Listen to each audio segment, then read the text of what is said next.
نحمده ونستعينه ونستغفره ونؤمن به ونتوكل عليه ونعوذ بالله من شرور أنفسنا ومن سيئات أعمالنا من يهد الله فلا مضل له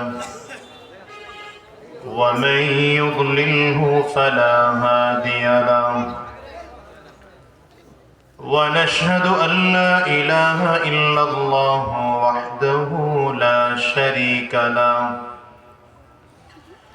ونشهد أن محمدا عبده ورسوله الذي أرسله بالحق بشيرا ونذيرا وداعيا إلى الله بإذنه وسراجا وقمرا منيرا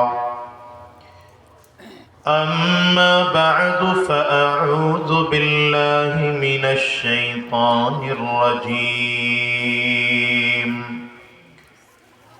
بسم الله الرحمن الرحيم وما أرسلناك إلا رحمة للعالمين صدق الله العظيم وصدق رسوله النبي الكريم ونحن على ذلك من الشاهدين والشاكرين والحمد لله رب العالمين لا إله إلا الله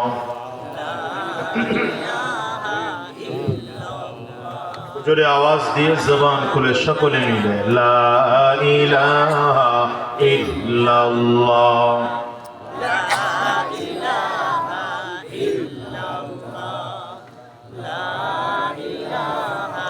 ইল্লাল্লাহ লা ইলাহা ইল্লাল্লাহ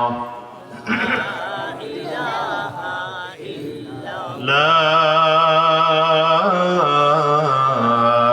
ইলাহা ইল্লাল্লাহ মুহাম্মাদুর রাসূলুল্লাহ।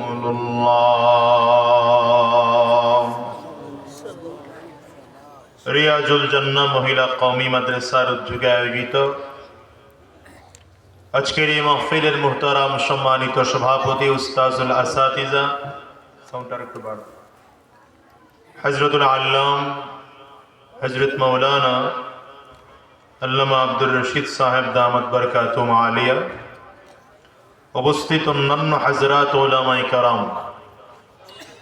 সম্মুখপানে সমবেত দিন প্রিয় ইসলাম প্রিয় দিনদার ইমানদার মুমিন মুসলমান মর্দে মুজাহিদ ভাইরা, মুরব্বী বাবাজিরা, যুবক বন্ধুরা, কচি কাঁচা মাসুম বাচ্চারা, পর্দার অন্তরালে অবস্থানরতা সম্মানিতা শ্রদ্ধা মা ও বোনেরা, আল্লাহ পাকের শুকর যে আল্লাহ তাআলা আপনাকে আমাকে অত্যন্ত দয়া করে মায়া করে মহাব্বত করে ভালোবেসে আজকের এই কোরআনী মজলিসে, জান্নাতি বাগানে, ইমানদারদের মজলিসে, আল্লাহ ওয়ালাদের মজলিসে, বিশেষ করে আল্লাহ পাকের জাকিরিন ও শাকিরিন বান্দাদের মজলিসে যে রব্বে করিম মওলা করিম আপনাকে আমাকে আসার বসার তৌফিক দান করেছেন, সে মহান রব্বুল ইজ্জত ওয়াল জালালের দরবারে শুকর আদায় করি।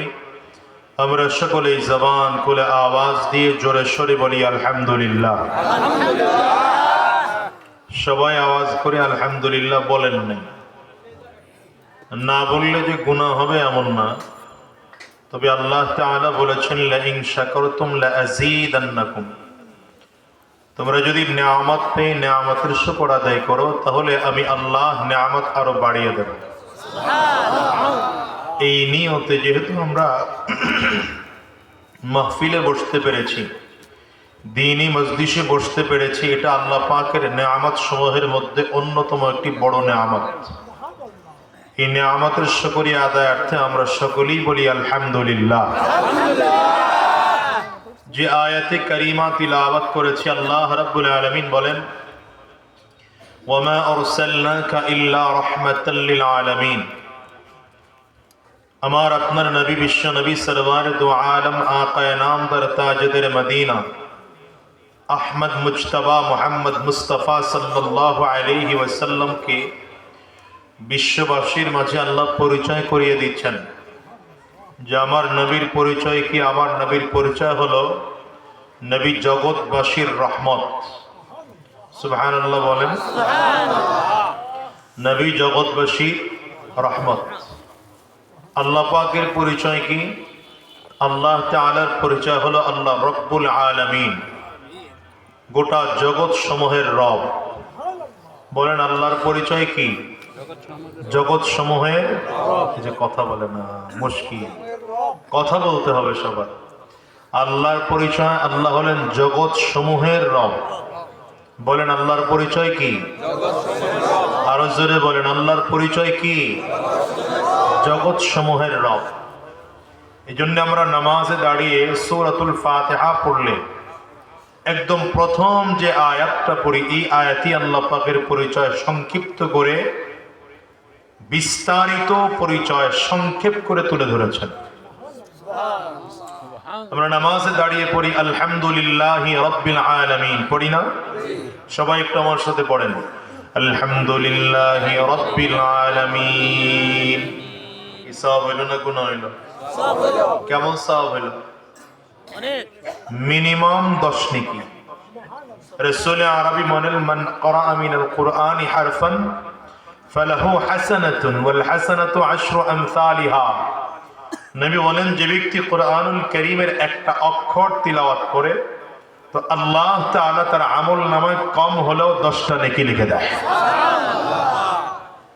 যদি সূরাতুল ফাতিহা আমরা পড়ি তাহলে অন্তত প্রতিটা অক্ষরে এক একটা করে মিনিমাম 10টা করে নেকি হবে।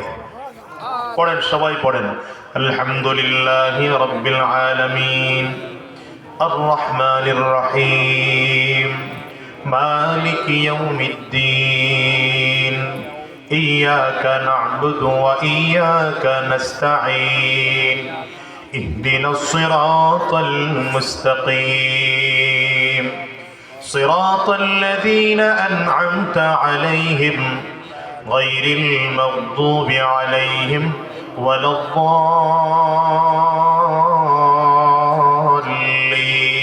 ওয়ালাদ-দাল্লিন। সূরাতুল ফাতিহার প্রথম আয়াতে আল্লাহ তাআলা নিজের পরিচয় তুলে ধরেছেন। আল্লাহ বলেন, আলহামদুলিল্লাহি রাব্বিল আলামিন। আল্লাহর পরিচয় হলো আল্লাহ জগৎ সমূহের রব। আল্লাহর পরিচয় কি? জগৎ সমূহের রব। এই জন্য আমরা সূরাতুল ফাতিহার শুরুতে বলি, সকল প্রশংসা সেই আল্লাহ যিনি জগৎ সমূহের রব। জগৎ সমূহ বলতে কি বোঝায় এটা একটু আগে বোঝেন। রাইসুল মুফাসসিরিন আব্দুল্লাহ ইবনে আব্বাস রাদিয়াল্লাহু আনহু বলেন, এই দুনিয়ার মতো আরো 40,000 জগৎ আল্লাহ মিনিমাম তৈয়ার করেছেন। কয় না সুবহানাল্লাহ বলেন, আরে জোরে বলেন সুবহানাল্লাহ। আল্লাহ দুনিয়ার মতো আরো কত জগৎ তৈরি করেছেন? মিনিমাম। প্রতিটা জগতে ওইখানে বসবাস করার মতো উপযোগী মখলুক আল্লাহ বানায় রাখছেন। এখন আমরা বর্তমান যুগের বৈজ্ঞানিকরা ধীরে ধীরে গবেষণা করে এগুলো বের করতেছে। আমরা বলি এখন গ্রহ বের হচ্ছে, চাঁদ পৃথিবীর মতো আরেকটা গ্রহ, সূর্য পৃথিবীর মতো আরেকটা গ্রহ। এই এমন করে এক একটা গ্রহ তৈরি হচ্ছে নতুন করে। রবি নামের নাকি একটা গ্রহ আছে, সোম নামেও নাকি আরেকটা গ্রহ আছে। দুনিয়া হলো একটা গ্রহ, একটা জগৎ। এমন আরো হাজারো জগৎ আল্লাহ তাআলা সৃষ্টি করে রাখছেন। এই দুনিয়ার চেয়ে অন্যান্য জগৎগুলো দুনিয়ার চেয়ে বড়, কোন দিক দিয়ে ছোট না। যেমন চাঁদ দুনিয়ার থেকে কত বড় জানেন না আপনারা? 9 লক্ষ গুণ বড়। দুনিয়ার থেকে কত বড়? কথা বলে না, কত বড়? সূর্য পৃথিবীর থেকে 13 লক্ষ গুণ বড়। সূর্য পৃথিবীর থেকে কত? 13 লক্ষ গুণ বড়। এই দুনিয়ার মতো এমন করে জগৎ আল্লাহ তাআলা বানায় রাখছেন। এই গোটা জগৎ সমূহের রব তিনি হলেন কে? বলেন বলেন বলেন বলেন। এটা হলো আল্লাহ পাকের পরিচয়, জগৎ সমূহের রব। নবীর পরিচয় কি? আল্লাহ নিজেই দিচ্ছেন নবীর পরিচয়, ওয়ামা আরসালনাকা ইল্লা রাহমাতাল লিল আলামিন। যেমন গোটা জগৎ সমূহের রব হলেন আল্লাহ, তেমন গোটা জগৎ সমূহের রহমত হলেন আমার নবী। আরো জোরে বলেন। গোটা জগৎ সমূহের রহমত কে? আমার নবী। এজন্যই তো নবী আলাইহিস সালামকে আল্লাহ যেই যুগে পাঠিয়েছিলেন সেই যুগটা ছিল মূর্খতার যুগ, জাহালাতের যুগ। মানুষকে মানুষ মনে করা হতো না। যাদের ক্ষমতা একটু বেশি ছিল তারা নিরীহ মানুষদের প্রতি নির্যাতন আর জুলুম আর অত্যাচার করা এটা নিত্য দিনের কাজ ছিল। সেই যুগের মানুষের মধ্যে মনুষ্যত্ব ছিল না, ভালোবাসা বহুত দূরের কথা। মারামারি, কাটাকাটি, হিংসা, হাসাদ, রক্তপাত এটা নিত্য দিনের কাজ।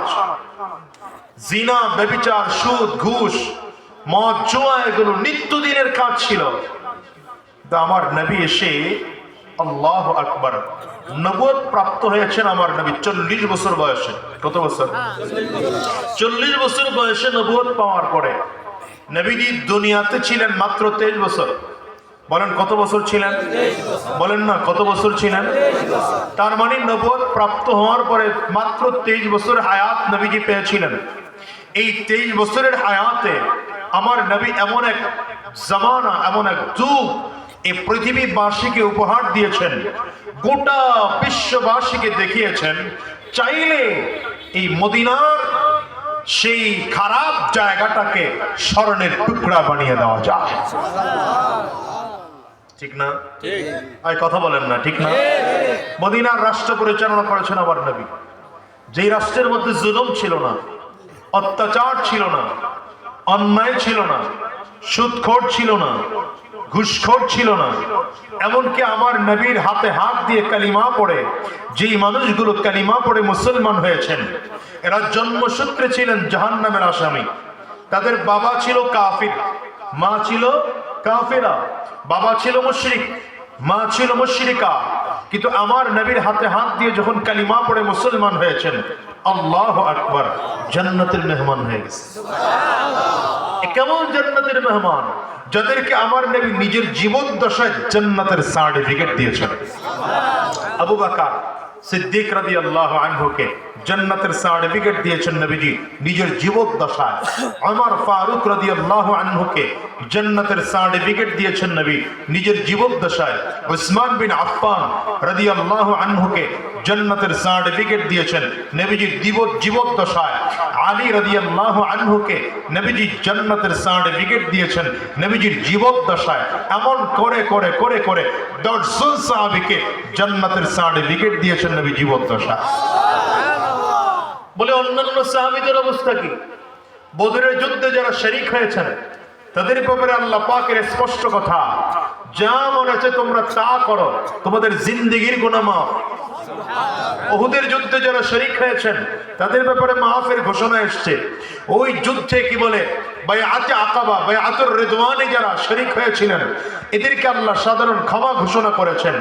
এক কথায় সব সাহাবীদের ব্যাপারে আল্লাহ পাকের স্পষ্ট ঘোষণা, রাদিয়াল্লাহু আনহুম ওয়া রাদু আন, আল্লাহ তোমাদের প্রতি খুশি, তোমরাও আল্লাহর প্রতি খুশি।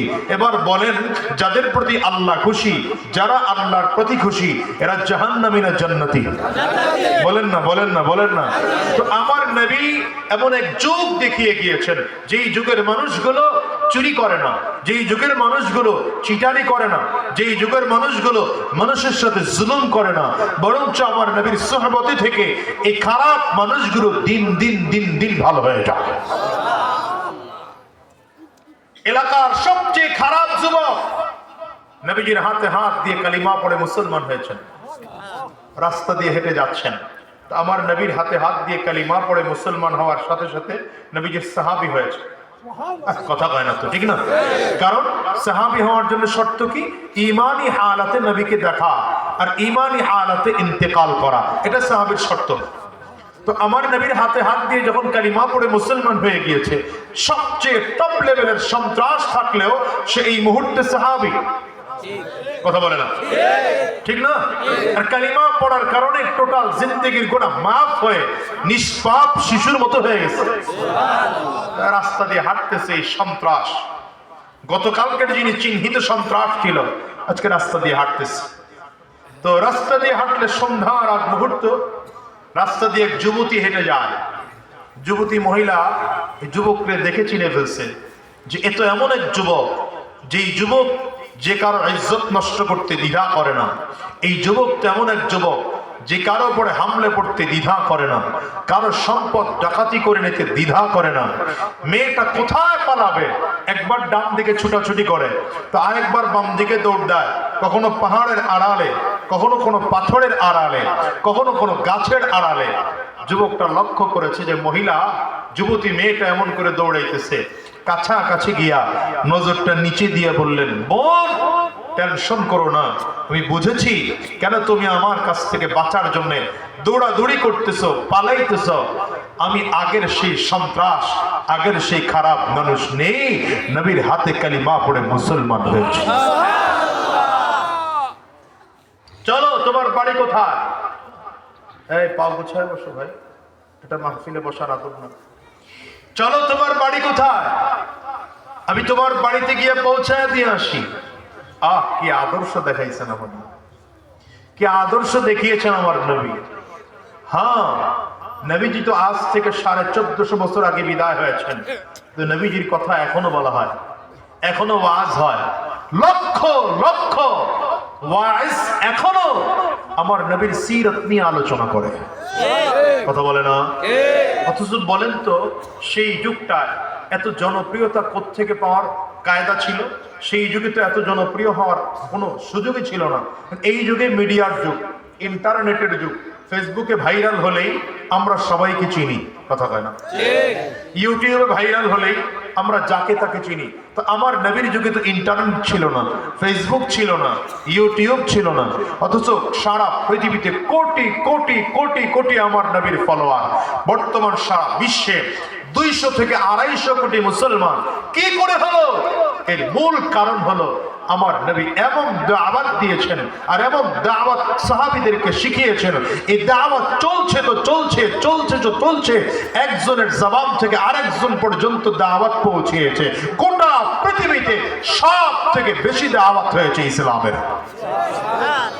কারণ এটা দায়িত্ব।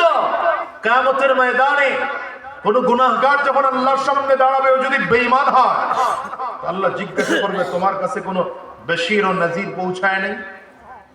তোমার কাছে কোনো বশীর ও নজির পৌঁছায় নাই যে তোমাকে জান্নাতের সংবাদ দিবে আর জাহান্নামের ভয় দেখাবে? এমন কোনো ব্যক্তি পৌঁছায় নাই? যদি কোনো ব্যক্তি এটা আল্লাহর সামনে দাঁড়িয়ে প্রমাণ করতে পারে যে আল্লাহ আমার কাছে এমন কেউ পৌঁছায় নাই, দিন ইসলাম যে সত্য আমাকে কেউ বলে নাই, রব যে একজন আছে কেউ আমাকে বলে নাই, আমার কাছে কোনো নবী যায় নাই, কোনো আলেম যায় নাই, নবীর পক্ষ থেকে কোনো দাওয়াত যায় নাই, যদি কেউ আল্লাহর সামনে প্রমাণ করতে পারে তার কিচ্ছু লাগবে না, এমনি মাফ। অথচ এমন একটা লোক পাওয়া যাবে না, এমন একজন লোক পাওয়া যাবে না। তার মানে পৃথিবীতে যেই ধর্মের দাওয়াত সব থেকে বেশি হয় সেই ধর্মের নাম কি? বলেন, ভালো জবান খুলে বলেন, সেই ধর্মের নাম কি? ওই মাস্কটা খুলো ভাই, সেই ধর্মের নাম হলো ইসলাম। এজন্য রাসূল আরবি সাল্লাল্লাহু আলাইহি ওয়াসাল্লাম বিদায় হজের ভাষণে সাহাবায়ে কেরামদেরকে সে ভাষণ দিচ্ছেন আর কোরআনের আয়াত তিলাওয়াত করে শোনাচ্ছেন। আল-ইয়াওমা আকমালতু লাকুম দীনাকুম ওয়া আতমামতু আলাইকুম নি'মাতি ওয়া রাদিতু লাকুমুল ইসলাম দীনা।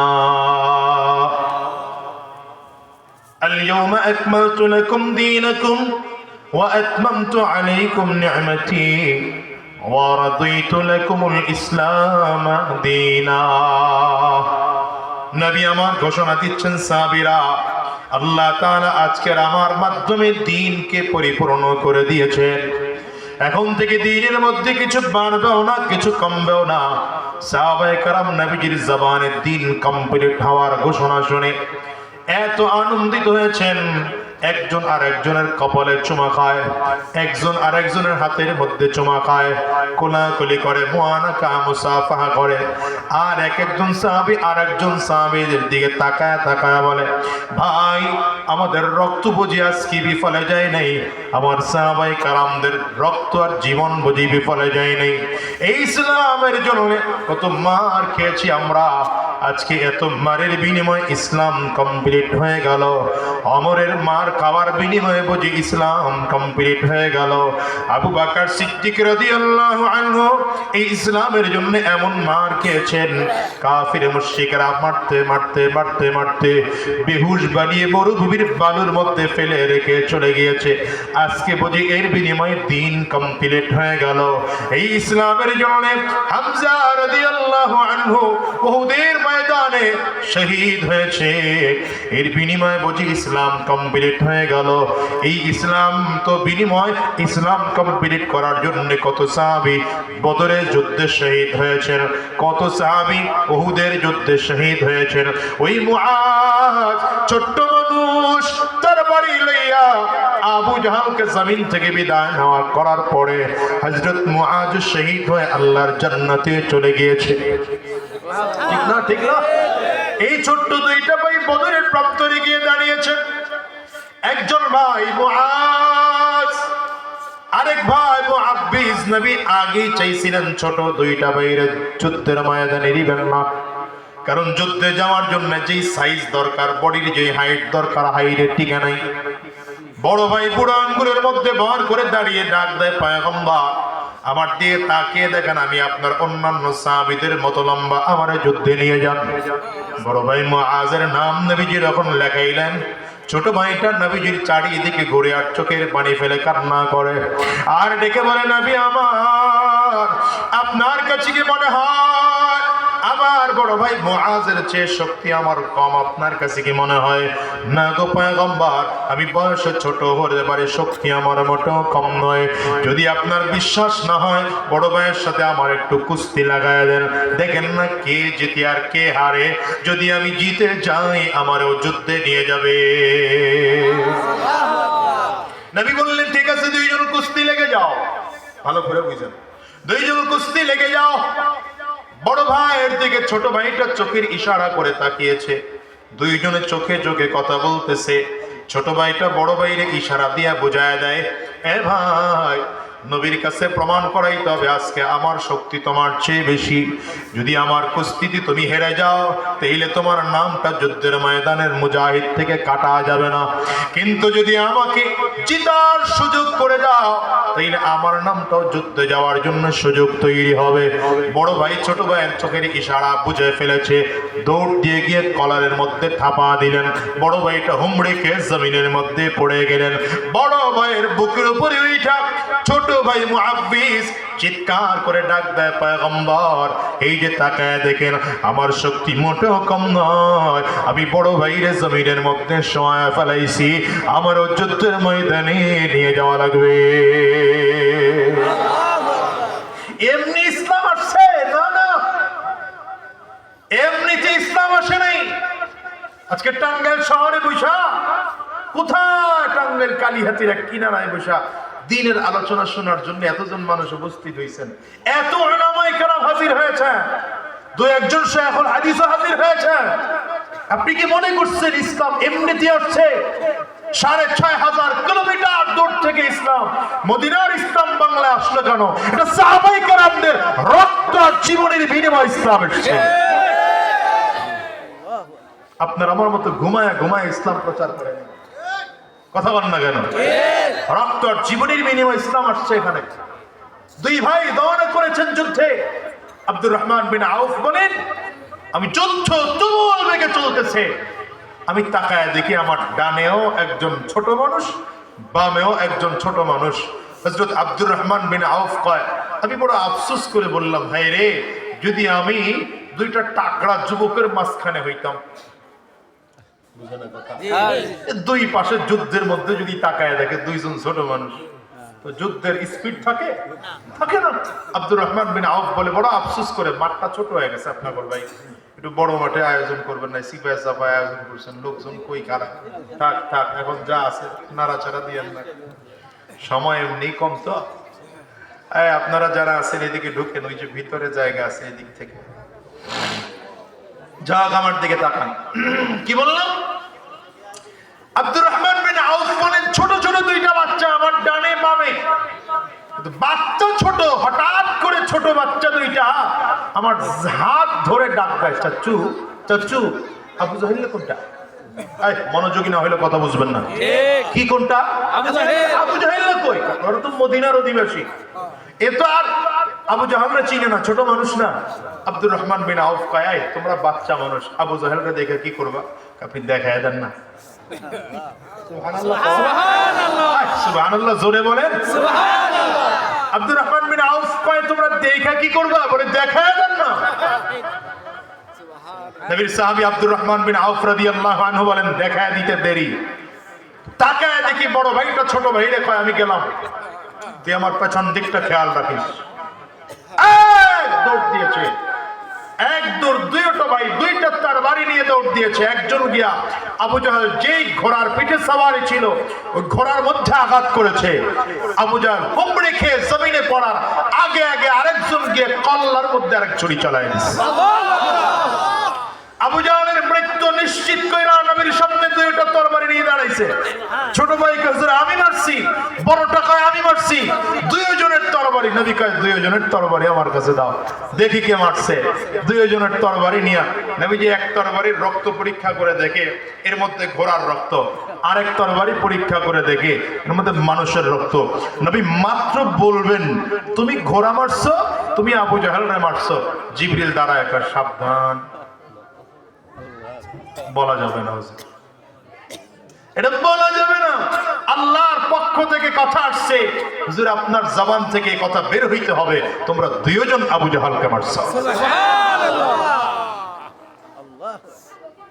কারণ আবু জাহেলকে মারার জন্য দুইজনের একই পরিশ্রম ছিল। নবীজি বললেন, ঠিক আছে তোমরা দুইজনই আবু জাহেলকে মারছো। দুইজন তো মহা খুশি। নবীজি বললেন, তবে এটা কি বলে দুঃখের সংবাদ হলো, একজন তোমরা গনিমতের মাল পাবে, আরেকজন গনিমতের মাল পাবে না। লাভ দিয়ে দাঁড়ায়, হুজুর গনিমতের মাল পাইলে কি আর না পাইলে কি, আমরা আবু জাহেলকে মারছি তো আপনি আনন্দ পেয়েছেন, এটাই আমাদের সবচেয়ে জীবনের বড় পাওয়া।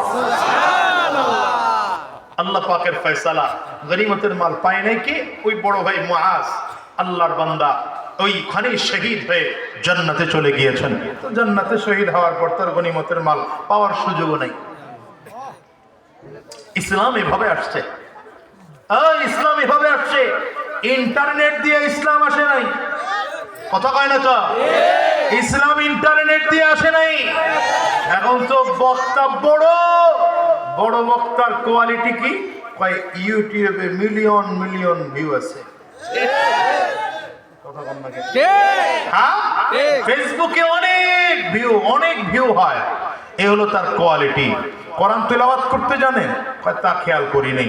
নামাজ ঠিক করে পড়ে, তাও খেয়াল করি নাই। এগুলো কিচ্ছু খেয়াল করে নাই। কি খেয়াল করছে? Million million view. এখন ল্যাংরা, এটাও বক্তা, লুলা, এটাও বক্তা, 36 ইঞ্চি, এটাও বক্তা। আমার নাই মনে হয়, হ্যাঁ, হিন্দু থেকে মুসলমান হইছে, এটাও বক্তা। আগে মহিলা ছিল, এখন পুরুষ হইছে, এটাও বক্তা। নাউজুবিল্লাহ, বাড়ি যায় কয়েন। এই যদি শুরু হয়, মাহফিলের ময়দানে ইসলামের দুর্ভিক্ষ তো আপনারাই লাগিয়েছেন। এই জন্য আমি মাঝে মাঝে আফসোস করে বলি, ফারিগ হয়েছি 2006-এ, আদব পড়লাম, ইফতা পড়লাম, 2009-এর জীবনের শেষে আইসা বয়ানের ময়দানে একটু একটু করে দৌড়াদৌড়ি শুরু করছিলাম। ছাত্র জমানায় কখনো বক্তা হওয়ার স্বপ্ন দেখিনি, কারণ আমার বাবা ওই সুযোগই দেন নাই, লেখাপড়ার বাইরে কথা বলার সুযোগ দেন নাই। মাদানীনগর মাদ্রাসায় পড়েছে, ওলামায়ে কেরাম মাদ্রাসার নাম শুনবেন। আমার জন্য বাহিরে আসরের পরে বের হওয়াও নিষেধ ছিল, এটা আমার বাবার পক্ষ থেকে আলাদা আদেশ ছিল। উস্তাদ সবাইরে ছুটি দিত, আমারে ছুটি দিত। কথা বুঝাইতে পারলাম? মাঝে মাঝে আফসোস করে বই যে তখনকার সময়ে সামনে যারা বসতো এদের মধ্যে যে রূহ খুঁজে পাইতাম, এখন সেই রূহওয়ালা মানুষগুলো সামনে খুঁজে পাওয়া যায়। আপনারা রাগ করেন না বাজান, মাফ করে দিয়ে বিশ্বাস করেন, এখন সেই রূহওয়ালা মানুষগুলো খুঁজে পাওয়া যায় না। এখন সব কেমন যেন আর্টিফিশিয়াল মনে হয়। দিন দিন ইসলাম আমাদের কারণে রমিজ বলেন আল ইসলামু বাদাআ গরীবান ওয়া সায়াউদু কামা বাদাআ গরীবা। ইসলাম খুব দুর্বল হয়ে ধীরে ধীরে ধীরে ধীরে পুরো পৃথিবীতে ছড়িয়েছে, আবার খুব দ্রুতই মদিনার ইসলাম মদিনায় আবার ছোট হয়ে চলে যাবে। কিন্তু আমাদের কারণে যেন ইসলাম শেষ না হয়। আমার ভাইরা, আমার নবী গোটা জগৎবাসীর জন্য রহমত বলছিলাম, ঠিক না? নবীজি গোটা জগৎবাসীর জন্য রহমত। দেখেন কেমন রহমত, নবীজি ইন্তেকালের পরেও রহমত। সুবহানাল্লাহ, নবীজি ইন্তেকালের পরেও রহমত। ছোট্ট কথা মনে পড়ে গেছে, না বলে আর পারতেছি না। এই ছোট্ট কথাটা হলো আল্লাহু আকবার। নবীজির মদিনায়, নবীজি ইন্তেকালের পরে, ইন্তেকালের আগে এই অবস্থাটা ছিল।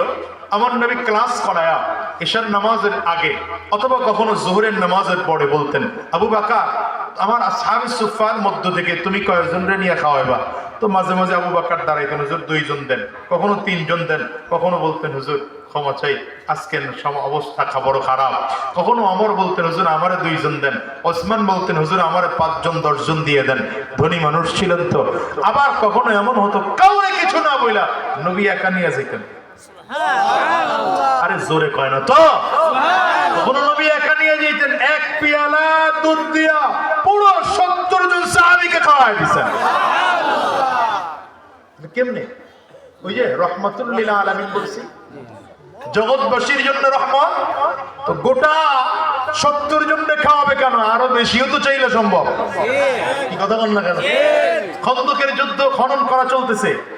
অন্যান্য যুদ্ধ আর খন্দকের যুদ্ধটা টোটাল আলাদা ছিল। অন্যান্য যুদ্ধ ছিল অস্ত্রের, আর খন্দকের যুদ্ধ ছিল বলে না বড় বড় করে গর্ত খনন করা হতো। তো নবীজি ভাগ করে দিয়েছেন, এই 10 জন এখানে, ওই 10 জন এখানে, এই 10 জন এখানে, এমন করে করে সিরিয়াল করে খনন করা হচ্ছে, গর্ত খনন করা হচ্ছে। আরে হযরত জাবির রাদিয়াল্লাহু আনহু সাহাবায়ে কেরামদের দিকে তাকিয়ে দেখেন, এক একজন সাহাবীর পেটে এত ক্ষুধার কারণে চেহারায় ছাপ পড়ে গেছে, তাদের দিকে তাকানো যায় না। এমনকি আমার নবীজির চেহারার দিকেও তাকানো যায় না।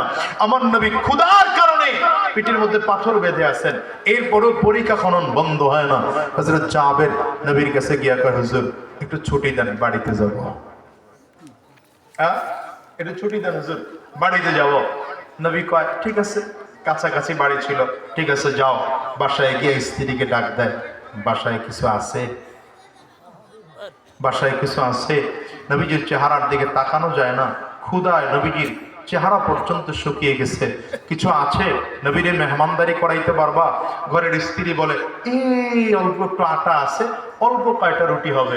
হযরত জাবির কয় তাইলে আমার বকরি আছে, একটা ছোট্ট ছাগল, এটারে জবাই দিয়া ফেলি। এই ছাগলটা জবাই দিয়া স্ত্রীকে বলে রান্না করো, আর এই কি বলে রুটি বানাও। স্ত্রীকে দায়িত্ব দিয়া বলে আমি একটু নবীরে গিয়ে ডাইকা নিয়ে আসি। স্ত্রী আগের থেকেই কয়, স্ত্রী আগের থেকেই বলে সাবধান, সবাই যাইনো না, খুব কম তো, নবীর সাথে সর্বোচ্চ 2-3-4 জন নিয়ে আইসো, এর বেশি যেন না হয়।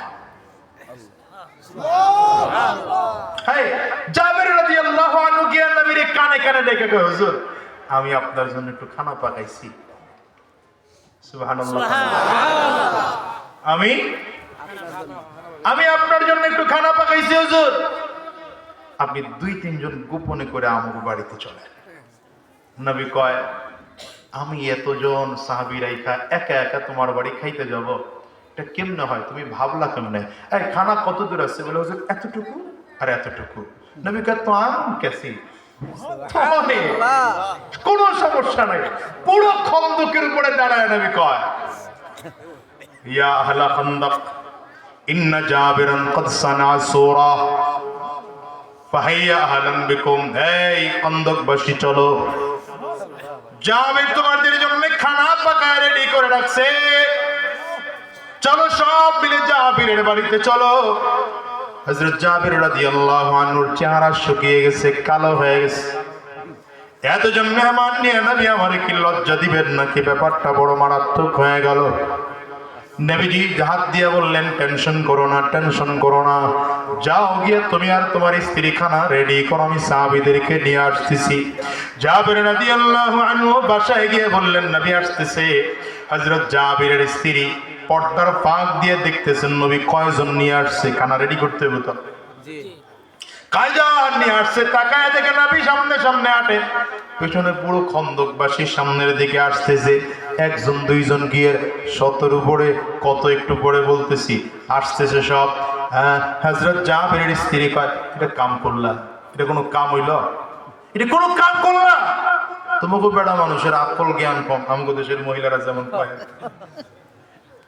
আমি তোমারে বললাম যে এতটুকু আটা আর এতটুকু গোশত আর তুমি সব লইছ। আমি আনি নাই তো, আমি তো নবীরে গিয়ে বলছিলাম যে হুজুর অল্প অল্প পাকাইছি, কিন্তু নবী নিয়ে রওনা করছে। আমি তো নবীর কাছে বলছিলাম। বলে হ্যাঁ, নবীর কাছে বলার পরেও নবী কি বলছে? কত আমন কাসির, নবী কইছে তাহলে একটা ব্যাপার স্যাপার আজকে ঘটবে, অপেক্ষা করি কি ঘটে। কন্যা, আরে কন্যা জোরে বলেন না। হযরত জাবির রাদিয়াল্লাহু আনহুর বাড়ি নবী আসছেন। হায় হায় কি মজার কথা, আপনারা মজা পান কিনা জানি না, আমি কতগুলো বইলা আমার কাছে বড় মজা লাগে। হযরত জাবির রাদিয়াল্লাহু আনহুর বাড়ি আসছেন, নবী ডাক দেয়, এই ছানা আটাগুলো কই নিয়ে আসো, আটার খামিরাটা নিয়ে আসো। নবীজি খামিরার মধ্যে একটু আঙ্গুল দিয়ে নাড়াচাড়া কইরা দোয়া পড়া একটু মুখের লালা দিছেন। সুবহানাল্লাহ, আরে জোরে কয় না তো, মুখের লালা দিয়ে বলে যাও ভেতর থেকে একজন রুটি বানায় বানায় আমার কাছে দিতে বলো। পর্দার ওই পাশে রুটি বানায় তো এইদিকে দেয়, আর নবীজির ডেকের পাশে বসে বসা রুটির মধ্যে ডেকগুলো দিয়া দিয়া চমৎকার করে মোড়ায় মোড়ায় মোড়ায় মোড়ায় শর্মা বানায় সাহাবীদের হাতে দেয়। সব সাহাবী করে খাওয়ানো শেষ, নবীজি খাইতেছেন। নবীজি খায়াটা ডাক দিয়েছে, যাবে তুমিও খাও, তোমার পরিবারেরও খাওয়ায়, আশেপাশের মানুষ বড় অভাবে আছে, তা করেও দাও। হযরত জাবির কয়, পুরো খন্দকের সব সাহাবীরা খাইছে, নবীজি খেয়েছেন, আমার পরিবার সহ গোটা সবাই খেয়েছি, আমাদের এলাকার মানুষদেরকে বিলিয়েছি। এরপরে ডেক থেকে গোশতের ডেকটা উপরে কি বলে ঢাকনা সরাইলাম, সরায় দেখি আগের যা গোশত ছিল এখনো তা আছে, আগের যে খামিরা ছিল এখনো সেই খামিরা আছে, চুল পরিমাণ মনে হয় যেন হবে না। হযরত জাবির জিজ্ঞাসা করে, কতজন ছিলেন? কাইলাউ কুনতু মিআতা আলফিন লাকাফানা, কুন্না আলফান, যদি আমরা 1 লাখ হইতাম যথেষ্ট হয়ে যেত, কিন্তু আমরা সেদিন 1 লাখ ছিলাম না, মাত্র 1000 সাহাবী ছিলাম। এবারে একটু চিন্তা করেন, 2 জন 3 জন 5 জনের খাবার আমার নবীর রহমতে নবীর বরকতে আল্লাহ তাআলা 1000 সাহাবীদেরকে খাওয়ানোর ব্যবস্থা করে দিয়েছে। আবু হুরায়রা রাদিয়াল্লাহু আনহু বলেন, একদিন পেটের মধ্যে বড় ক্ষুধা, এত ক্ষুধা এত ক্ষুধা। হযরত আবু হুরায়রা রাদিয়াল্লাহু আনহু চমৎকার একটা অভ্যাস ছিল, তিনি আসহাবে সুফফাদের ভাগের মধ্যে পড়ে গিয়েছেন। আসহাবে সুফফার 70 জন সাহাবী, নবীজি 70 জন সাহাবীকে 2টা ভাগ করে দিয়েছেন। এক ভাগ ময়দানে গিয়ে খেত খামার করবে, আরেক ভাগ নবীর সাথে থাকবে। হযরত আবু হুরায়রা রাদিয়াল্লাহু আনহু বলেন, ভাই আমারে খেত খামারে পাঠাও না, নবীর দরবার ছেড়ে আমি এক মুহূর্ত বাইরে থাকতে পারবো না। তোমরা সবাই মিলে পরামর্শ করে যদি আমারে খানা দিতে মনে চায় আমারে খানা দিও, আর যদি খানা দিতে মনে না চায় আমারে খানা না দিয়েই থাইকো, কিন্তু নবীর দরবার থেকে আমারে তাড়া দিও না। হযরত আবু হুরায়রা রাদিয়াল্লাহু আনহু বলেন, মাঝে মাঝে এত প্রচন্ড ক্ষুধার কারণে আমি জমিনের মধ্যে পড়ে কাতরাইতে থাকতাম। এলাকার মানুষগুলো আমার গলার মধ্যে পাড়া দিত। কেন পাড়া দিত? তারা মনে করত আমি বুঝি মৃগী রোগী, আমার মনে হয় মৃগী ব্যারামের মধ্যে পেয়েছি। যারা মৃগী রোগী এদের গলার মধ্যে পাড়া দিলে সুস্থ হয়ে যায়। হযরত হযরত আবু হুরায়রা রাদিয়াল্লাহু আনহু বলেন, আসলে আমার কোনো রোগ নয়, আমার একমাত্র রোগ হলো প্রচন্ড ক্ষুধা। আজকে বড় মুহাদ্দিস বাংলাদেশে কোটি কোটি হাজার হাজার মুহাদ্দিস, পুরো বিশ্বে কোটি কোটি নবীজির হাদিসের দরস। আমি এই হাদিসগুলো সংরক্ষণ করার জন্য সবচেয়ে বড় মেহনত ছিল আবু হুরায়রা রাদিয়াল্লাহু আনহু। এই মহিনা মাদ্রাসা কোন পর্যন্ত? মিশকাত পর্যন্ত। মিশকাতেও তো হাদিস আছে, এর আগে রিয়াজুস সালিহিন আছে। এই হাদিসের কিতাবগুলো পড়েন, এটার অধিকাংশ বর্ণনা আবু হুরায়রা রাদিয়াল্লাহু আনহু। আল্লাহু আকবার। মুস্তাদরিক হাকিমের যিনি হাকিম, হাকিম কাকে বলে? হাদিসের ভাষায় আপনারা বুঝবেন কিনা জানি না, হাদিসের নবীজির টোটাল হাদিস যার মুখস্থ তাকে হাদিসের পরিভাষায় হাকিম বলে। এই মুস্তাদরাকে হাকিমের যিনি হাকিম, তিনি বলেন মৌলিকভাবে যদি হাদিস বর্ণনা করা হয় তাহলে আমার নবীর মৌলিক হাদিস 10,000-এরও কম। মৌলিক হাদিস বলবেন তাহলে এত এত এত এত হাদিস কোত্থেকে আসলো? এই 30 লাখ 40 লাখ। এর মূল কারণ হলো একটা হাদিস 1000 সনদে বর্ণনা হয়েছে, ওই একটাই 1000 হয়ে গেছে।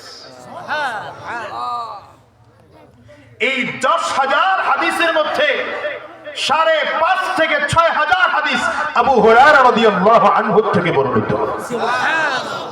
এবার চিন্তা করেন, প্রথম কথা নবীজি কত কম কথা বলেছেন, দ্বিতীয় কথা আবু হুরায়রা রাদিয়াল্লাহু আনহু নবীজির কথাগুলো কত যত্ন সহকারে মুখস্থ করেছেন। লম্বা কথা বলার সময় নাই আমার হাতে। আবু হুরায়রা বলেন, একদিনকার প্রচন্ড ক্ষুধা, কারো কাছে খাবার চাবো কায়দা নেই। দেখলাম আবু বকর সিদ্দিক রাদিয়াল্লাহু আনহু যায়, গিয়ে আবু বকরের সামনে দাঁড়াইলাম, ভাই আমার এই আয়াতের তাফসীরটা একটু বলে দেন তো। হযরত আবু বকর সিদ্দিক আমারে বলে দিয়ে চলে গেলেন, কিন্তু আমারে খানা খাইতে নিয়ে গেলেন না। আমার জিজ্ঞাসা করার মাকসাদ ছিল এইটা যে তিনি আমার চেহারার দিকে তাকাবেন, তাকাইলে বুঝবেন আমি ক্ষুধার্ত, তাহলে আমারে বাড়িতে নিয়ে যাবেন। কিন্তু আমি খেয়াল করে দেখলাম আবু বকর সিদ্দিক রাদিয়াল্লাহু আনহু চেহারা মলিন করে বাসায় চলে গেলেন। তার মানে বুঝলাম আবু বকরের ঘরেও আমাকে মেহমানদারি করানোর মতো খানা নাই। একটু পরে ওমর যায়, আমি ভাই ওমরকেও জিজ্ঞাসা করলাম, তিনি আমার প্রশ্নের উত্তর দিয়ে মাথা নিচু করে চেহারা মলিন করে চলে গেলেন। আমি বুঝলাম হযরত ওমরের ঘরে ওই পরিমাণ খানা নাই। একটু পরে নবী আসছে, সুবহানাল্লাহ কয় না, জোরে কয় না সুবহানাল্লাহ, জোরে কয়। কি রহমতের নবী।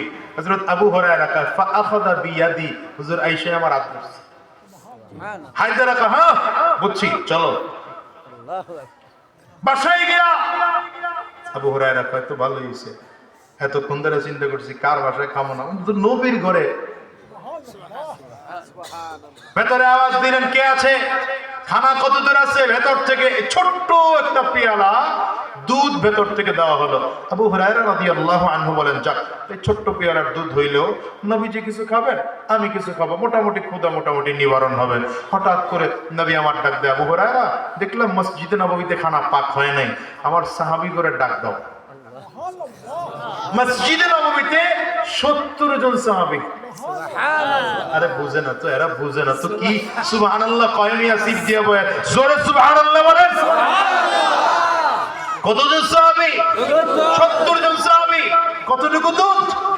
ছোট্ট পেয়ালা। আবু হুরায়রা কয় আমার একটু হওয়ার কথা, নবীর একটু হওয়ার কথা, পুরো পেট ভরার মতো পেয়ালা না। এর মধ্যে নবীজি ডাইকা নিয়ে আসতে বলছেন, আনলাম।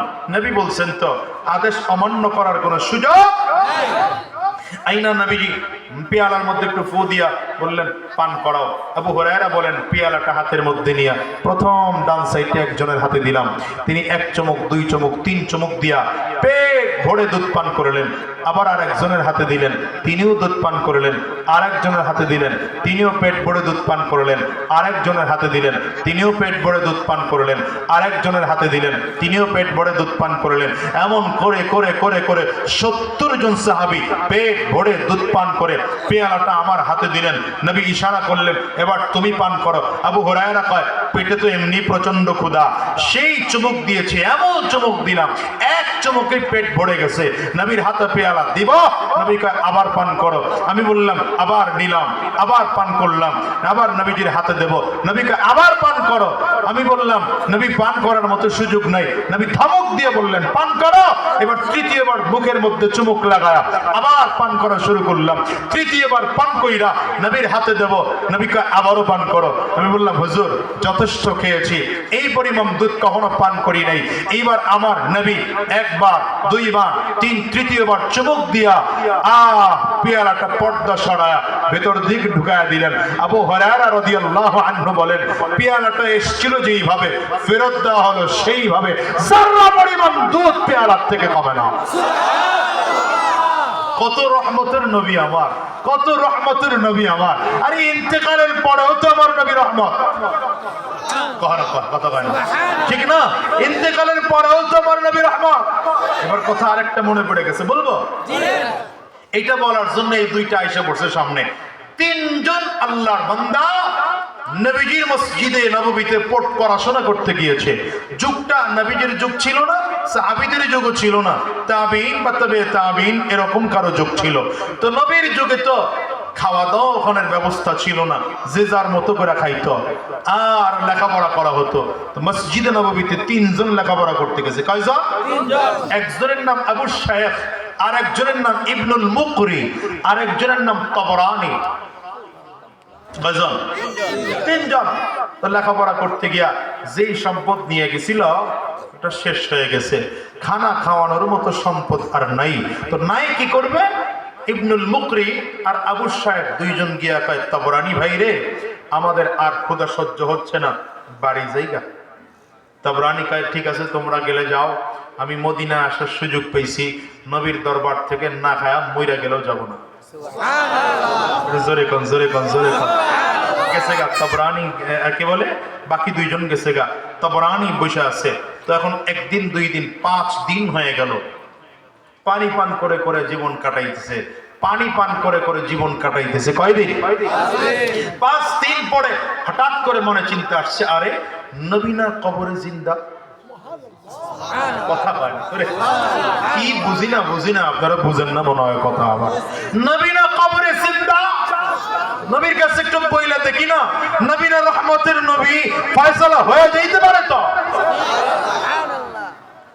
নবীজির রওজার সামনে দাঁড়ায় চমৎকার করে সালাম দিয়া আস্তে করে ডাক দিতেছে, ইয়া নবী আল্লাহ আলজু। এতটুকু কথা বলে চলে আসছে, হুজুর প্রচন্ড ক্ষুধা। বুঝে না যেমন সন্তান মা সন্তানের চেহারার দিকে তাকাইলেই বুঝে সন্তানের ক্ষুধা লাগছে, ছোট্ট করে ইশারা দিয়ে আসছে হুজুর ক্ষুধা, বাস বইলা তো চলে আসছে। আল্লাহর বান্দা তো আল্লাহর বান্দার কাজে আছে। যোহরের নামাজের কিছুক্ষণ পরে আসরের নামাজের আগাগ মুহূর্তে কে যেন দৌড়াইতেছে আর চিল্লাইতেছে, আইনাত তাবরানী, আইনাত তাবরানী, আইনাত তাবরানী। এই তাবরানী কই? তাবরানী নামের একটা মানুষ মদিনায় আসছে, এই তাবরানী কই? তাবরানী আস্তে করে সামনে দাঁড়ায় বললেন, ভাই আমারে আপনি খুঁজতেছেন? বলে আপনার নাম তাবরানী? বলে হ্যাঁ আমি আপনারই খুঁজতেছি। বলে কেন খুঁজতেছেন? পরে বলবো, আগে খানা আনছি, খানা খেয়ে নেন, আপনার পেটে প্রচন্ড ক্ষুধা। একটু জোরে কন্যারে ভাই, পেটে প্রচন্ড ক্ষুধা, খানা খেয়ে না। আল্লাহর বান্দা তাবরানী প্রচন্ড চমৎকার ক্ষুধা, প্রচন্ড ক্ষুধা নিয়ে চমৎকার খানা খাইলেন। খানা খেয়ে বসলেন, ভাই মদিনায় আমার নাম তো কেউ জানে না, কারণ আমার বাড়ি এখানে না, আপনি কেমন করে আমার নাম জানলেন? আল্লাহর বান্দা কয়, ভাই আল্লাহর নাম কেমনে জানলাম জানো?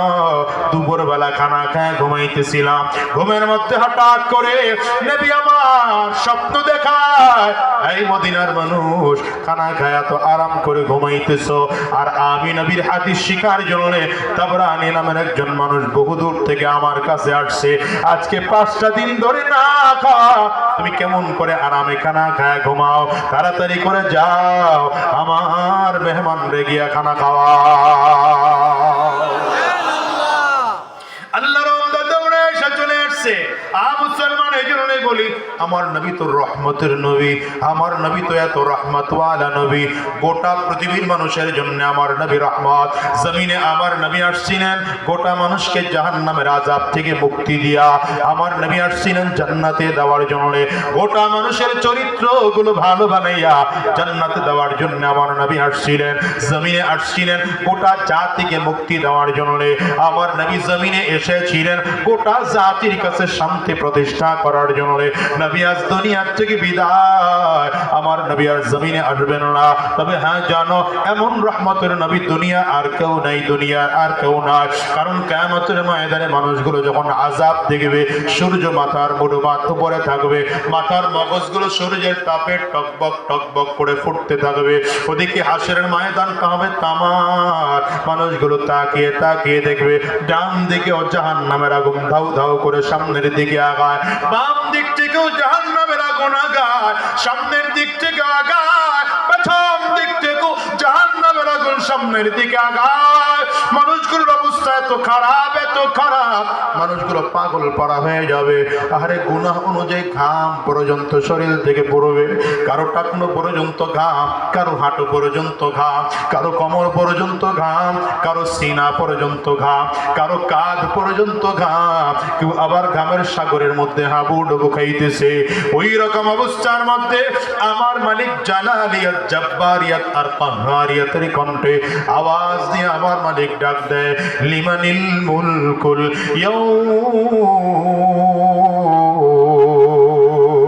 আজকের দিনের বাদশাহী কার? মানুষ সেদিন মালিকের সামনে দাঁড়াইয়া কথা বলার সাহস পর্যন্ত রাখবে না। আমার মালিক নিজেই তার উত্তর দিবেন, লিল্লাহিল ওয়াহিদিল কাহ্হার। আজকের দিনের বাদশাহী আর কারণ নয়, আজকের দিনের বাদশাহ আমি আল্লাহ। আওয়াজ দিয়ে চিল্লায় বলো কে? আঙ্গুলটা উঁচা করে চিল্লায় জোরে বলো কে? মুসলমান আঙ্গুলটা উঁচা করে বলো কিয়ামত দিবসের মালিক কে? আরো জোরে বলো কিয়ামত দিবসের মালিক কে? আমার আল্লাহ তাআলার আওয়াজ শুই না মানুষগুলো এমন পাগল পাড়া হয়ে যাবে, কেউ কাউরে চিনবে না। আমার আল্লাহ কুরআনুল কারীমে বলেন, ইয়াউমা ইয়াফিরুল মারউ মিন আখিহি ওয়া উম্মিহি ওয়া আবিহি ওয়া সাহিবাতিহি ওয়া বানিহি। মানুষগুলোর অবস্থা এত মারাত্মক হয়ে যাবে, সন্তান বাবা মাকে চিনবে না, বাবা মা তার সন্তানকে চিনবে না, ভাই তার ভাইকে চিনবে না, বোন তার ভাইকে চিনবে না, স্ত্রী তার স্বামীকে চিনবে না, স্বামী তার স্ত্রীকে চিনবে না, বন্ধু তার বন্ধুরে চিনবে না, কেউ কাউকে চিনবে না। সবাই যাকে যাকে নিজেরটা নিজে নিয়ে ব্যস্ত থাকবে। ওই ময়দানে মাহশারের মধ্যে নবীরা পর্যন্ত ইয়া নাফসি বলে চিৎকার করতে থাকবে, আয় আল্লাহ আমারে বাঁচাও। বুখারীর বর্ণনা, আদম আলাইহিস সালাতু ওয়াস সালাম বলবেন, আল্লাহ আমারে বাঁচাও। হযরত মূসা আলাইহিস সালাম বলবেন, আল্লাহ আমারে বাঁচাও। পয়গম্বর ঈসা বলবেন, আল্লাহ আমারে বাঁচাও। মানুষগুলোর অবস্থা যখন মারাত্মক হয়ে যাবে, সব নবীর উম্মতেরা পেরেশান হয়ে যাবে। আমরা কার কাছে গেলে একটু মুক্তি পাই? এত আওয়াজগুলোর মধ্যে হঠাৎ করে খেয়াল করে দেখবে কে যেন চমৎকার করে চিল্লায়া চিল্লায়া কাঁদতেছে, রব্বি হাবলি উম্মতি, আল্লাহ আমার উম্মতরে বাঁচাও, আমার উম্মতরে বাঁচাও, আমার উম্মতরে বাঁচাও। মানুষগুলো তাকায় দেখবে এমন করে কে চিল্লায়, খুঁজতে থাকবে, খুঁজে খুঁজে খুঁজে খুঁজে গিয়ে তাকিয়ে দেখবে ফুলসিরাতের পাড়ে দাঁড়ায়া আমার নবী রাহমাতুল লিল আলামিন উম্মতের জন্য কান্না করে। সব নবীর উম্মতের আমার নবীর কাছে চলে যাবে, পয়গম্বর আমরা সবার কাছে গিয়েছি, কোনো কাজ হয় না। আজকে মালিকের সামনে দাঁড়ানোর মতো ক্ষমতা পৃথিবীর কারণ হয়। আদম আলাইহিস সালামের কাছেও গিয়েছিলাম, তিনিও ফিরিয়ে দিয়েছে। পয়গম্বর পয়গম্বর মূসার কাছেও গিয়েছিলাম, তিনিও ফিরিয়ে দিয়েছেন। ঈসা আলাইহিস সালামের কাছেও গিয়েছিলাম, তিনিও ফিরিয়ে দিয়েছেন। কেউ মালিকের সামনে দাঁড়ানোর সাহস করে না। হে আল্লাহর পয়গম্বর, আপনি যদি আজকে আল্লাহর সামনে না দাঁড় হন, তাইলে আমাদের অবস্থা বড় খারাপ হয়ে যাবে। নবী আমার ডাক দিয়া কয়, চলো চলো, আমি আমার মালিকের সামনে দাঁড়ায় কথা বলবো। রাহমাতুল লিল আলামিন সামনে সামনে আকাশ, নবীজির পিছে সব নবীর উম্মতেরা পেছনে পেছনে হাঁটে। আল্লাহ পাকের দরবারের সামনে দাঁড়ায়া আমার নবী সাজদায় পড়ে যাবেন, আল্লাহ পাকের হামদ ও সানা পড়তে থাকবেন, আল্লাহ পাকের প্রশংসা করতে থাকবেন। প্রশংসা করার ফলে মালিকের রাগ ধীরে ধীরে ধীরে ধীরে ঠান্ডা হবে। এই প্রথম আমার নবীকে আল্লাহ তাআলা নাম ধরে ডাক দেয়, ইরফা ইয়া মুহাম্মদ ইরফা রাসাক সাল তুতা ইশফা তুশফা। হে মুহাম্মদ, সাজদা থেকে মাথা উঠান, কান্না করা লাগবে না। আপনি কি বলবেন আমার কাছে বলেন, আপনি যা চাইবেন আমি আল্লাহ আপনার তা দিয়ে দেব। আপনি যা সুপারিশ করবেন আমি আল্লাহ তাআলা আপনার সুপারিশ কবুল আর মঞ্জুর করে নেব। রাহমাতুল লিল আলামিন মাথা উঠাইয়া প্রথম সুপারিশ করবেন, আল্লাহ আমার সুপারিশ হইল আপনি কিয়ামত দিবসে আমার সকল উম্মতদের এখন কার্যক্রম শুরু করে দেন, বিচার শুরু করে দেন। এই উম্মত আপনার এই রাগ সহ্য করতে পারে না। আল্লাহ তাআলা বলবেন, পয়গম্বর আপনি যেহেতু বলেছেন আমি আর দেরি করব না, আমি এখনই বিচার কার্য আরম্ভ করে দিলাম। এইবার আমার মালিকের সামনে দাঁড়ায় নবী আরো একটা কথা বলবে, ও মালিক, লিকুল্লি নাবিয়্যিন দাওয়াতুম মুস্তাজাবা ফাতাআজ্জালা কুল্লু নাবিয়্যিন দাওয়াতাহু ওয়া ইন্নী ইখতাবাতু দাওয়াতি শাফাআতান লিউম্মতি ইয়াউমাল কিয়ামা। মুসলিমের হাদিসের মধ্যে এসেছে, নবী আমার বলেন সব নবীদেরকে আল্লাহ তাআলা স্পেশাল একটা দোয়া করার অধিকার দিয়েছিলেন। সব নবীরা দোয়াটা দুনিয়ায় বসে করেছে, আমি নবীকেও দোয়া করার অধিকার দেওয়া হয়েছিল। দোয়া আমি নবী দুনিয়ায় বসে করি না, রিজার্ভ রেখে দিয়েছি কিয়ামতের ময়দানে আবার মালিকের সামনে দাঁড়ায় উম্মতের পক্ষে সুপারিশ করব। মালিকের সামনে দাঁড়ায় কয়, আল্লাহ আমার যত উম্মত আছে সব উম্মতদেরকে মেহেরবানি করে আজকে মাফ করে দেয়। আরে দুনিয়ার যুবক, আমার নবীর যদি শাফাআত পাইতে হয়, আমার নবীর যদি সুপারিশ পাইতে হয়, তাইলে আজকের এই ময়দান থেকে ওয়াদা করে বের হও, আমার নবীর আদর্শে নিজের জীবনটারে চালাইবা, নবীর কোরআন ও সুন্নাহ অনুযায়ী নিজের জীবনটারে সাজাইবা। যতদিন এই জমিনে থাকবা আর শয়তানি রাস্তায় চলা যাবে না, হারাম রাস্তায় চলা যাবে না, সুদের কারবার করা যাবে না, ঘুষের ব্যবসা করা যাবে না। আজকের এই ময়দানটার থেকে ওয়াদা করো, নিজের গুনাহের কথা স্মরণ করে করে আল্লাহর কাছে পাক্কা সচ্চা দিলে তওবা করো। যদি চোখের পানি না আসে, কান্নার ভান হলো ধরো আর মালিকের বলো, মালিক আমার চেয়ে বড় গুনাহগার বুঝি তোমার এই জমিনে আর কেউ না, আমার চেয়ে বড় বেঈমান বুঝি তোমার এই জমিনে আর কেউ নাই, আমার চেয়ে খারাপ মানুষ বুঝি তোমার এই জমিনে আর কেউ নাই। আমি হাতের দিকে তাকিয়ে দিকে হাত দিয়ে কত গুনাহ, চোখের দিকে তাকিয়ে দিকে চোখে কত গুনাহ, জবান দিয়ে কত গুনাহ জীবনে করেছি, পায়ের দিকেও তাকায় দেখে পা দিয়ে জীবনে কত গুনাহ করেছি। মালিক তুমি যদি মাফ না করো, আমাদেরকে মাফ পাওয়ার কোনো আশা নাই। আয় আল্লাহ মেহেরবানি করে জিন্দেগির গুনাহগুলো মাফ করে দাও। ও মিয়া, মালিকের কাছে যদি মাফ চাওয়ার মতো চাইতে পারো, আবার মালিক ডাক দেয়, লা তাকুনাতু মির রাহমাতিল্লাহ, আমি আল্লাহর রহমত থেকে নৈরাশ করিস না রে গোলাম। তুই অন্যায় করবি, আমি আল্লাহ মাফ করব। এই জন্যই তো আমার নাম গফফার। তুই অন্যায় করবি, আমি আল্লাহ গুনাহ গোপন করে রাখবো। এই জন্যই তো আমার নাম সাত্তার। বান্দা তুই অন্যায় করবি, গুনাহ করবি, আমি আল্লাহর রহমত থেকে দূরে দূরে সরে যাবি, আর আমি তোরে বারবার করে আমার কোলে টাইনা নেব। এই জন্যই তো আমার নাম রেখেছি রহিম, রহমান। ও দুনিয়ার মুসলমান, আজকের এই মাহফিলটার থেকে ওয়াদা করে বের হও, আর শয়তানি রাস্তায় আমরা চলবো না, হারাম রাস্তায় আর কদম বাড়াবো না, শয়তানি রাস্তায় চলবো না। যতদিন এই জমিনের মধ্যে থাকবো, মালিকের গোলামি করে করে করে করে নিজের জীবনটাকে সুন্দর করে সাজাবো, জান্নাতি মানুষ হইয়া বিদায় নেব। কারা কারা ওয়াদা করতে পারো? দুইটা হাত উঁচা করে আমার আল্লাহরে দেখাও, আওয়াজ দিয়ে চিৎকার করে জোরে ডাক দাও আল্লাহ। চোখে পানি না আসলে কান্নার ভান করে ডাকো। হাদিসে আসছে ইবকু ইবকু ফাইল্লাম তাবকু ফাতাবকু। আরে কান্না করো, যদি কান্না না আসে কান্নার ভান ধরো, কলিজাটারে ভেঙে ফেলো রে যুবক। চোখের পানি ফেলে মালিকের ডাকো আল্লাহ,